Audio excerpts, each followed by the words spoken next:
Sir, food problem has been the greatest worry of our life during the last 10 years, and unfortunately efforts for its solution seem always to have gone away. In the present state of price index, the imposition of excise duties or their increase on essential commodities has an adverse effect on the common man. Poor taxpayers talk of the income tax evasion to the extent of several hundred crores of rupees, and they say that if the Income Tax Act were strictly and honestly administered, there would have been no need of increasing the burdens of the people of low income groups and of raising excise duties on articles which are more the needs of the poor men than of the rich classes. The common man has, however, been found to be a passive victim of the taxation policy of the government. Others express their grievances in 101 different ways and demand their redress. They lodge their protest on the slightest pretext to have their burdens made lighter, but the poor taxpayer takes every encroachment on his already depleted household budget without any fuss. And there is no denying the fact that indirect taxation has been increasing year by year and has been causing a great hardship to the families of low income groups. Moreover, sir, excise duties rope in all the people, good, bad, or indifferent.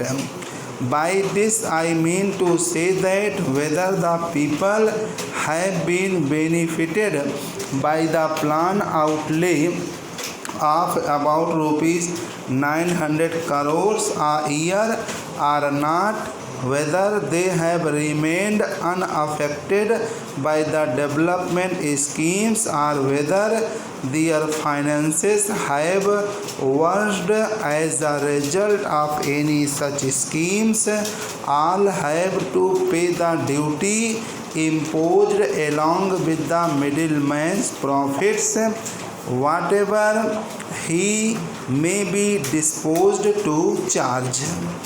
The Honorable Minister is said to have stated that the effect of his taxation proposals on the common man would be very marginal, and the traders' present margin of profit should absorb much of the increase. He is said to have made a similar statement on another occasion also. But I am sorry to say that this is contrary to what actually happens. Most traders will not only pass on the whole of the tax to the consumer, but will also raise the prices sufficiently high so as to make additional profits in the margin which they will make. It will therefore be well for the Honorable Minister to take from the very beginning all necessary steps to prevent traders from exploiting the consumers. A directive should be sent around right now and sufficient publicity given to it so that the ignorant masses may not be asked to pay more than the correct prices. The prices are already soaring high at the ceiling level, and effective steps should be taken to check further rise, lest the whole structure of economy should be shaken to the core. In addition to the fair price shops for food grains, there should be fair price shops for other articles of merchandise also, like cloth, etc., so as to stabilize prices and have them pitched at a reasonable level. It should, however, be noted that when taxation proposals are looked at in the context of the 10th five-year plan, the relate a different story. It is found that they are intended to impose an austere living on the people so as to save more for the plan.